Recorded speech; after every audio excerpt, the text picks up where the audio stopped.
All right, folks, back on the Bossman show with Coach Travis DeCuire here of the Montana Grizzlies, the Big Sky champions. Left boys out oh with the Nets cut down. Coach, good talk to you, man. How things out there in Montana, man?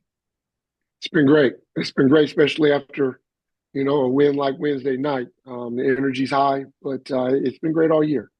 And coach, for you, man, it's third time you're 10, you're going to the NCAA tournament, man. How does it feel to return again? And what kind of how does this one feel compared to the prior two that you went to?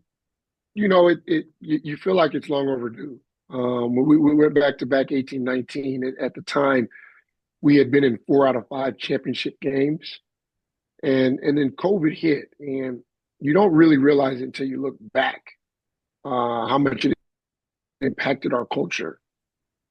Just the way that you recruit, the lack of actual interactions when you're building a team, and you really don't know what you have until you go to war. And so it took us a long time to get our culture back. And so right now, this is one of my favorite experiences in terms of how we built this group and how they've come together for one another. So it's been a fun ride this year. And coach, talk about this, coach, how from you to the strength and conditioning coaches, compliances, the managers who take care of things, the people don't see, all the people who poured in this program to help get to this point, and that sacrifice that they make, and also including you and your staff and the players, all the time you put in. So talk about just giving that piece of yourself for the greater good of a team and seeing it come to fruition in Boise on Wednesday night. It's why I'm sitting here in the Zoom with you right now. We've got a manager that stuck around over the winter break. Everybody went home during winter vacation for those 3-4 weeks we were out of school, and we got one that showed up for every practice. We had another one that got in his car and drove to Portland for our game on the road to be there with our guys, getting up shots before the game, after practice, things like that. Our managers come back late night. They're here early in the morning. We got a couple of young ladies that at least one of them's at every practice, running our score clock. And then our strength coach is really, I feel like, the biggest boost for us this year. In the past, we've had a strength coach that worked with multiple sports. He would be at some practices. He'd come on the road once or twice, but he really wasn't a full-time member of our staff because he had so many other programs that he was involved with. And last year we lost in championship game, and I felt like we didn't have the toughness we needed to finish in a championship game. And I believe physical toughness leads to mental toughness. And so we invested in a new full-time position every practice, every road trip as a member of our staff. A guy by the name of Andrew Barrier, and he's been incredible with our group. The guys feel his investment, and so they get the most out of, the nutrition and the time in the weight room. And I felt like we were the strongest team in the tournament this year. No doubt, coach, and you on a hell of a streak, man. 14 and 15 to end the regular season through the Big Sky tournament. And I want to ask you this: how that overtime loss to Portland State kind of allow you to refocus your team and teach from a loss rather than trying to teach from a win? Because you can really go a little harder at them after a loss, a tough one like that, than you can trying to learn and get better off wins all the time. Well, when you're on a streak, sometimes you forget you're human, right? And when you're young, you feel like you can't lose when you're on that ride. And so I think it was healthy for us to reevaluate where we were, because there were some things we weren't doing well during our streak.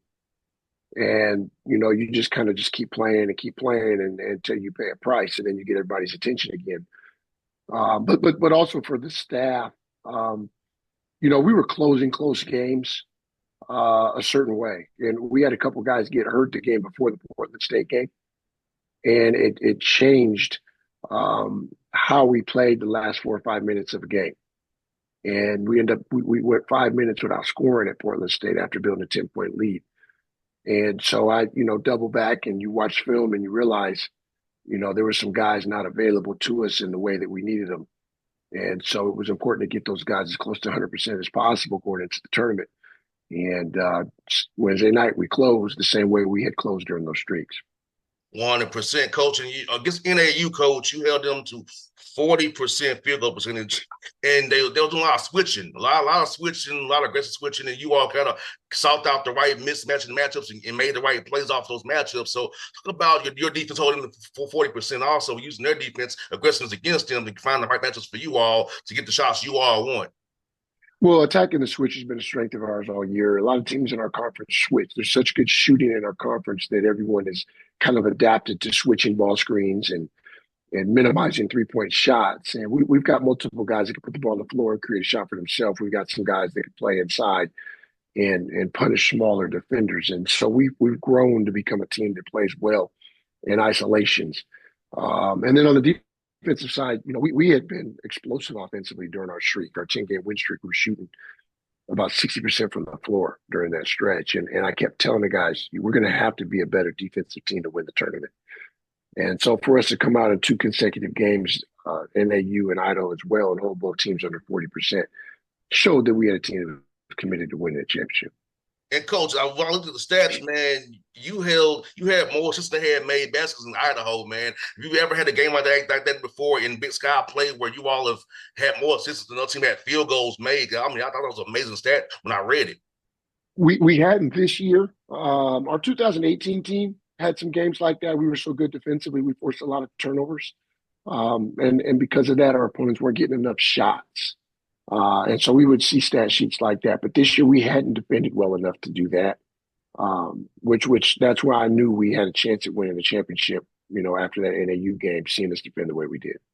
And coach, Northern Colorado got you pretty good early in the year, man. I know they had to motivate your guys, man, to say, hey, look, we can't do this again. These guys dumped us pretty good once earlier in the season. So talk about how I saw the focus in your guys' eyes, but as you prep for that game, man, talk about the approach to your young men who was everyday guys who was locked in on that. And hey, look, we got to beat this team. It's a quality team. CC does a hell of a job over there. We have to come out with aggressiveness and jump them first.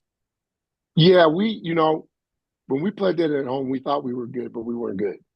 We weren't playing great basketball. We were winning off talent, explosive offensive players, but we weren't sharing the ball. We weren't playing together. We were shooting tough shots. Our assist to turnover ratio was negative for some guys. And because we had been winning, it was really hard to get everybody's undivided attention in terms of how to play together. So that loss highlighted our weaknesses. And so we had an incredible film session afterwards.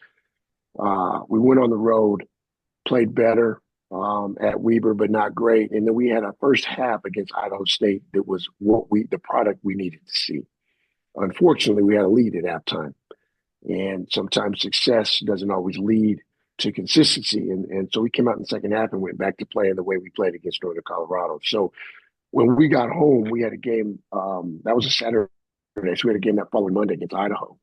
And we spent Sunday really just in meetings with the core group of guys that were the problem, which were all our best players. And we watched film and we had a long conversation about sharing and playing together and what everyone needed from one another. It was the most honest conversation that I've ever had a team have because one of our leaders spoke up.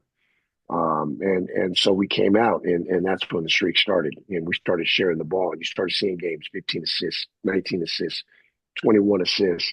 And once our guys got a feel for what it was, and we put it on film and now we can show them good clips, the rest was history. And so when we went back and played Northern Colorado the second time, I believe we shot 65% in the first half and we were a more physical basketball team. We tightened up some things defensively and proved to ourselves that we could be a better team than them. And so from that point forward, we pretty much were the best team in the conference while riding that streak. So that's why going into the tournament, championship game, we in the locker room, you could tell from the vibe, the guys knew it was a very winnable game. We just had to play the right way.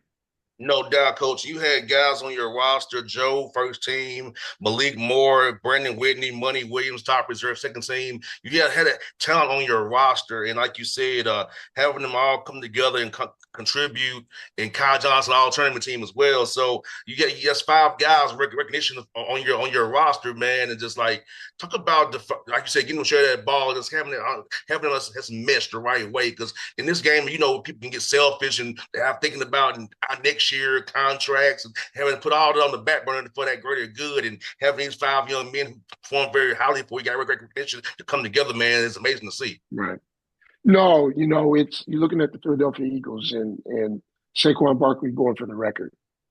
And as a fan, I wanted to see him get the record. I wanted to see it for his linemen. I wanted to see it for just the entire organization. It's something that someone can't take away because you're not guaranteed a Super Bowl, right? And it's very similar to how we approach things with our team this year. Is we've got a lot of weapons, and if we'd had one guy average 20 a game, we would not have won the championship. Um, and our depth was our strength, and so you look up and in different games, different guys finished, different guys led us in scoring. That is why we only had one first team all conference player instead of two or three, like Northern Colorado had three. And I thought that if we were going to win a championship, that balance would be our strength. Getting guys to buy into that is very difficult in this day and time because they all want to be first team all conference players. They all want to play professionally. When your leading scorer only averages 12 or 13 points a game as opposed to 17, 18 somewhere else, it's very difficult to sell. And so we just keep pointing at the banners and the Raptors about, hey, this is how we win. This is how we win a championship. And so we need to be the most selfless team in the conference. And we became that.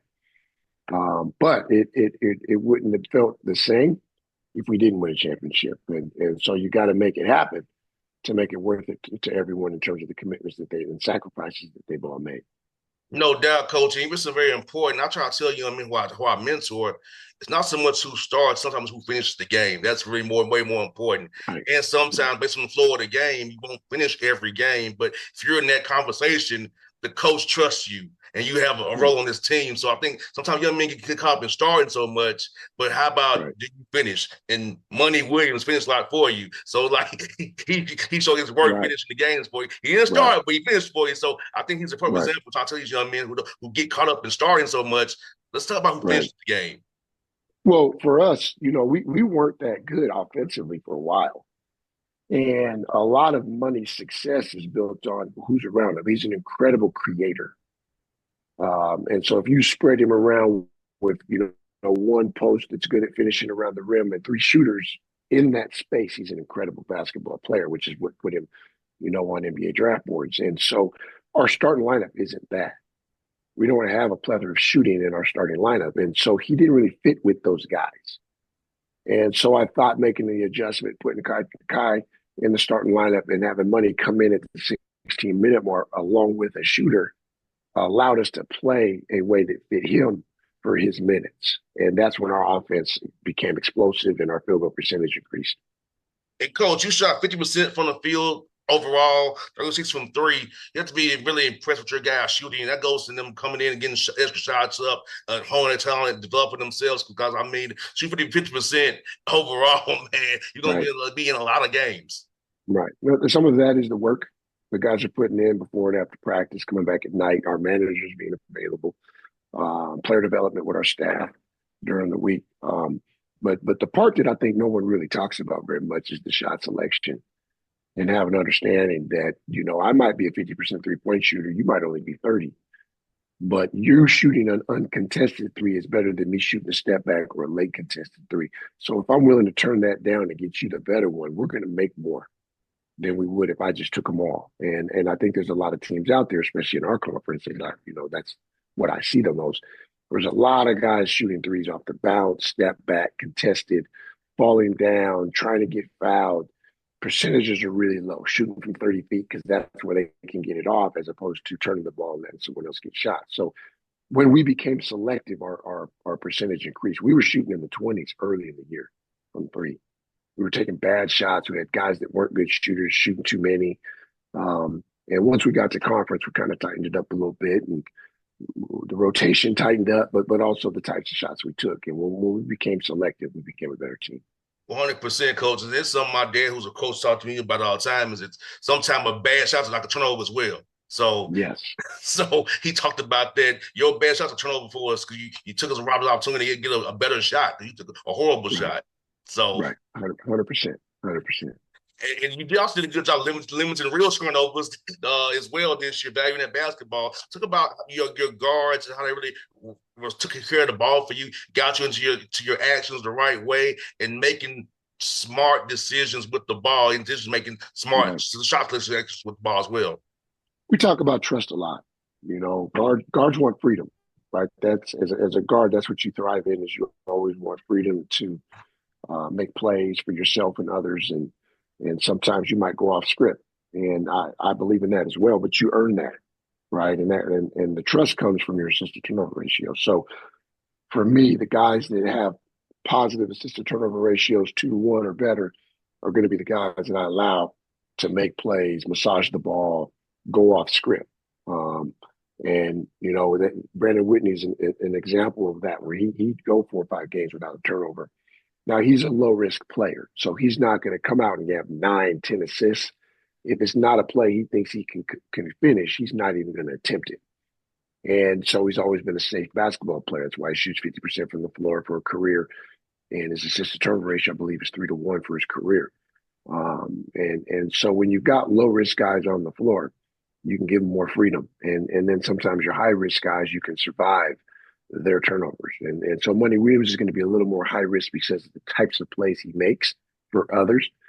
But you're going to survive those turnovers that he might have because he's generating so much offense during that period of time. And then you've got the low risk guy next to him on the floor. So it creates a good balance. One for you, coach, man.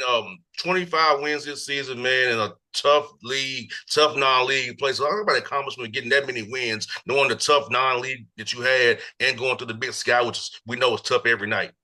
It's hard, when we're going to be top 30 every year in non-conference schedule. Whether that's 4 or 5 guaranteed games. Our tournament, we always try to bring in one team that's going to be a contender in their conference at least.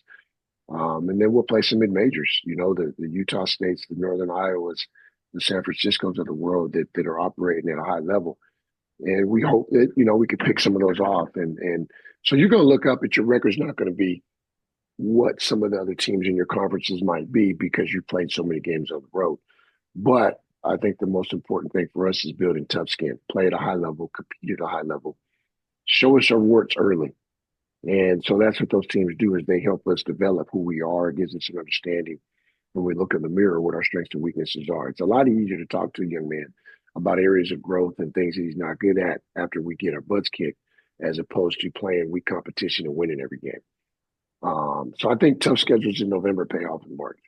100%. Coach DeCuire, thank you for your time as always, my brother. I'll be cheering for you, tournament. Hopefully, we're talking again in a week or so. We're going to the Sweet 16, Coach. We'll talk to you real soon after that, brother.